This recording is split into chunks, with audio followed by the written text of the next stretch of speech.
And joining us now is David Lepofsky, Ontario's foremost advocate for people with disabilities in this province. Good to have you here at TVO, David. Nice to see you again. Great to be here. You recently won a victory in the Ontario Human Rights Commission. What was the victory? We were able to convince the Human Rights Tribunal to order the Toronto Transit Commission that blind passengers need bus drivers to announce each and every bus stop, just as the tribunal had ordered 2 years ago that blind passengers on Toronto subway need the drivers to announce each and every subway stop. So before this, they weren't announcing the stops? Before this, all the Toronto Transit Commission was to have its drivers announce major intersections, and supposedly they'd announce a stop if you asked them to, but they were prone to forget because they could, if it's 20 minutes into the route, they might not remember for 20 minutes the specific stop you asked. So that's why we needed them to simply call each and every stop, not try to remember which ones they need to remember and which they can forget. Now, to people with sight, obviously, this doesn't seem like a very big deal. Why was it a big deal for you? Well, it's a big deal for anyone riding the bus who doesn't know which stop they're at, whether because they're blind or because the bus is crowded or because it's snowing outside or it's dark outside. So it's actually helpful to everybody to get them to call every stop. What's really bizarre is that the Toronto Transit Commission, rather than just seeing this as a good thing to do, spent almost $500,000 of taxpayers' money fighting against me, hiring lawyers to fight me, first in the subways case and then in the buses case. Why do they do that? I'm the wrong guy to ask. I think it's just bad mismanagement at the top and a failure to be accountable for meeting the needs of customers with disabilities. How long had you been working on that issue? I started this issue first to get them to announce the subway stops in the summer of 1994. Altogether, it took about 12 years, 12 or 13 years to get from beginning to end, so that we now have them announcing all bus stops and all subway stops in Toronto. This is a weird way to put it to a man who can't see, but in hindsight, David, was it time well spent? Well, it's important to fight the battle, and it's great that that it was successful. It's unfortunate that the TTC put up such a fight rather than simply doing the proper thing and doing it way back when, rather than dragging it through the courts and or the Human Rights Tribunal and throwing at me every argument and every obstacle they could come up with. What do they think of you now? I'm the wrong guy to ask. But I know, I got to tell you, bus drivers who I run into are very pleasant, very polite. I had one bus driver come up to me and congratulate me and say he thought I was right and they were wrong to fight me. He didn't understand why they were resisting in the first place. So you have not, I mean, obviously you're a reasonably well-known guy and your face is on TV from time to time, so chances are a subway driver or a bus driver might recognize you when you use their facilities. So they don't give you a rough time or anything like that? Not at all. I've not run into a bus driver who was anything other than pleasant. Okay. Other transit systems in this province, are they into this? They are, some are agreeing to do it, others are resisting it. Transit Windsor a couple of months ago was reported in the Windsor Star as saying, we won't direct our drivers to do this. They said they might consider putting in automated announcements, but they would want the province to help pay for that. Now, you don't need to spend a lot of money on automation. You can announce them for free. By simply having your existing drivers do it. Every bus has a driver, every driver has a mouth, and hopefully they know what stop they're at. Well, you know the theory, though. The theory is that the drivers are too busy watching traffic and making sure they don't get into accidents to be calling out streets all the time. That's what the TTC argued and lost, because I was able to cross-examine to prove that the argument didn't have any merit. And Toronto drivers have proven that untrue and that it's not a concern worth worrying since they started making these announcements later on in 2007. Now, again, tell me why this is a big deal, because anybody who lives in Toronto knows that there's something called Wheel-Trans, which is supposed to be a parallel transit system for the disabled. So how many disabled people are actually using the TTC to thereby take advantage of this new ruling? Wheel-Trans is only available to people who can't use the mainstream system. People like me who are blind but can walk just fine. We use the mainstream system, and the ultimate goal is to make the mainstream system fully accessible so that we don't need this kind of Wheel-Trans service or as much of it. It's underfunded, it's backlogged, it's hard to get onto as it is, the Wheel-Trans service.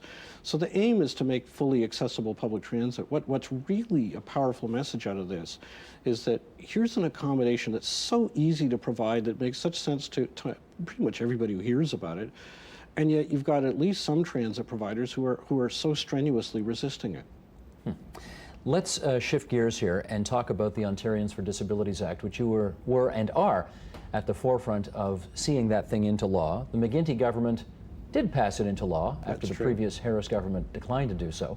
What's the status of where things are at on that front today? The Harris government passed a weak Disability Act, and in 2005, to their credit, the McGuinty government passed a strong and a good one, and both the John Tory Conservatives and the Howard Hampton NDP supported them. So we got unanimous support, which was a really significant breakthrough.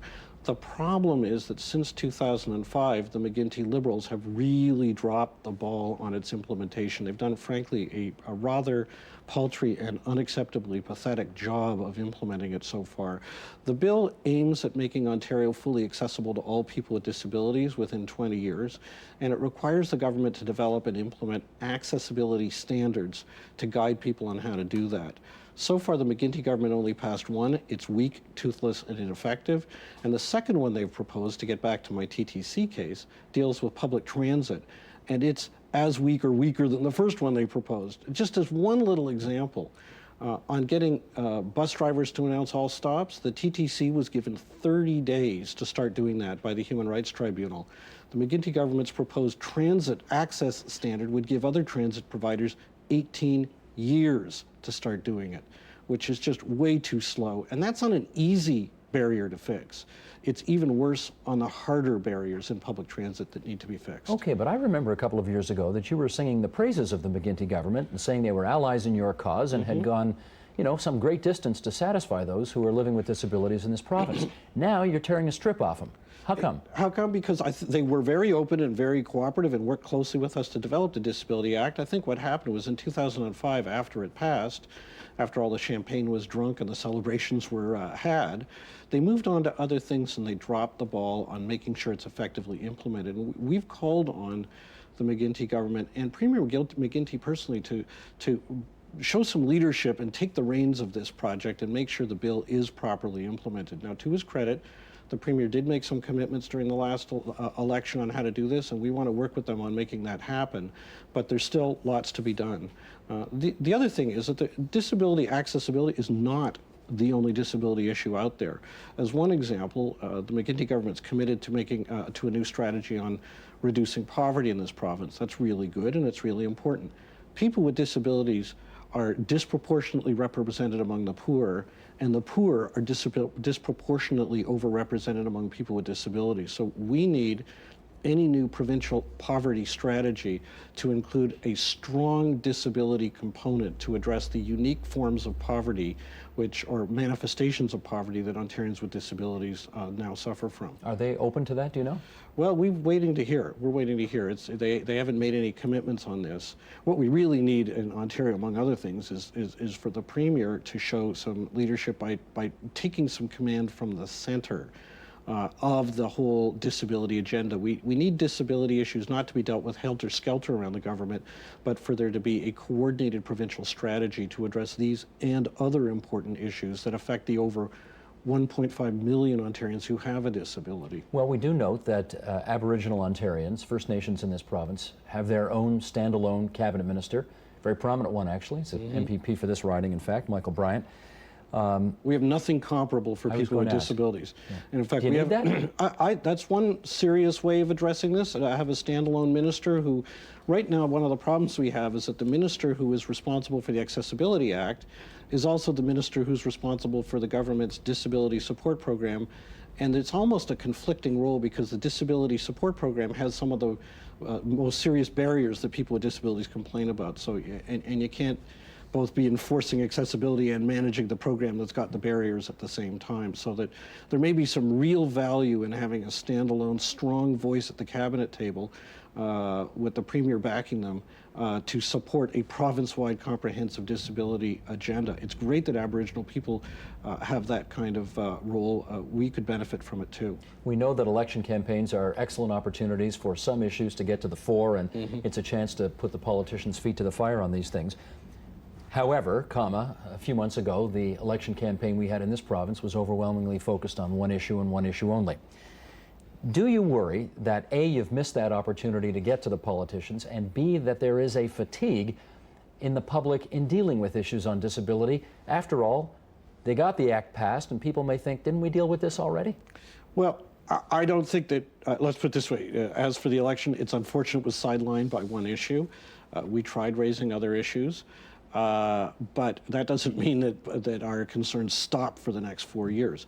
As for the issue of fatigue, I've not heard one member of the public on a call-in radio show and talking with me or others that we've heard from expressing any fatigue about having these issues raised. If anything, my experience is that both the three political parties, their caucuses, and the public generally would like to see government doing more and doing better on these issues. So it's not exactly a partisan issue, and it's not an issue for which there's fatigue. I think that there's simply a need for the folks in the McGuinty caucus right now, who I think do personally support more progress in this area, to simply turn to the public service and say, you know what, we need some more leadership, we want some action, and we don't want this ball that we dropped for the past 2 years rolling away from us.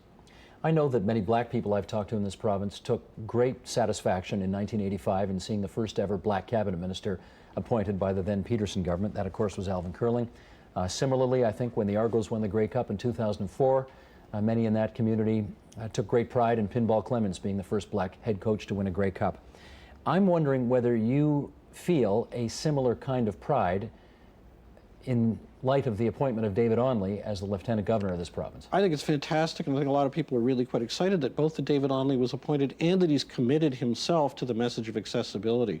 What's really important is that symbolism be matched by, the symbolism of his appointment be matched by substantive action on the part of the government. In other words, you don't want the kind of situation where you have this sort of high-profile symbolic appointment. Everybody goes, isn't that great? And then they go back to business as usual, where people with disabilities remain among the poorest of the poor, where the Accessibility Act isn't being effectively implemented, and so on. Do you know David Onley?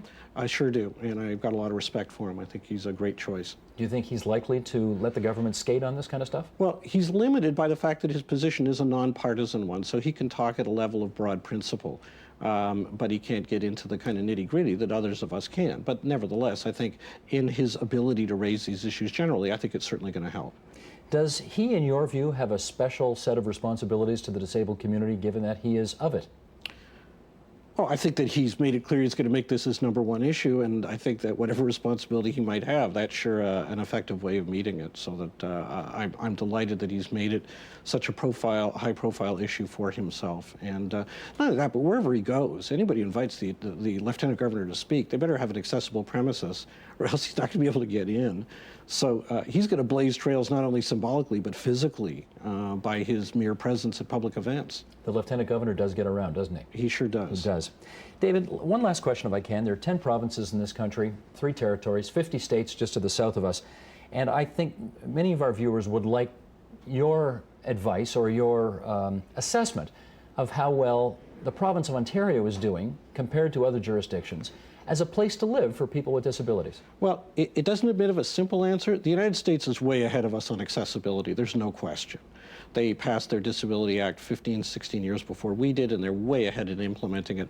Plus, the implementation of ours, as I said before, is very weak and is not rivaling theirs.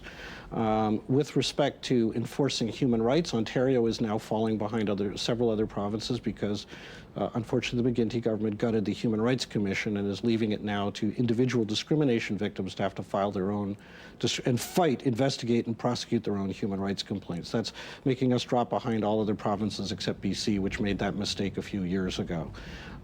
So it's a mixed situation. We've got a good Disability Act, so we're ahead of some other provinces, but unless we effectively implement it, it won't make much difference. You know, in the United States, I'm sure you know this, you know, a man who could not dress himself was the Republican nominee for president not too long ago. He was also the Senate Majority Leader, Bob Dole, a war hero. How long do you think it will be in this country before somebody who is similarly physically challenged is in a position of that kind of political influence? Well, they have been. Brian Dixon was the Chief Justice of Canada. He was a war amputee. Lucien Bouchard was the Premier of Quebec. Well, they had lost limbs, but they could dress themselves and they were much more physically able than Bob Dole was. Well, you know, what I can tell you is that we have had people with significant disabilities in public office. And disability knows no political bounds. It knows no race, no gender, or no religious limitations. It affects everybody. So at some point or other, people with disabilities are going to be in public office, whether they got elected as such or whether the disability hits while they're in public office, or whether they've got one they just haven't been very public about. So when are you going to run? I'm not, thank you. Why not? I like what I do for a living, and High-profile guy, knows the issues? I'm delighted to be able to have to contribute to disability issues the way I do from the community, and I'm delighted that there are people who want to run for office. I'm just not going to be one of them. Well, we're delighted you were here today. Thanks so much. Thank you very much for having me. David Lepofsky, thanks so much.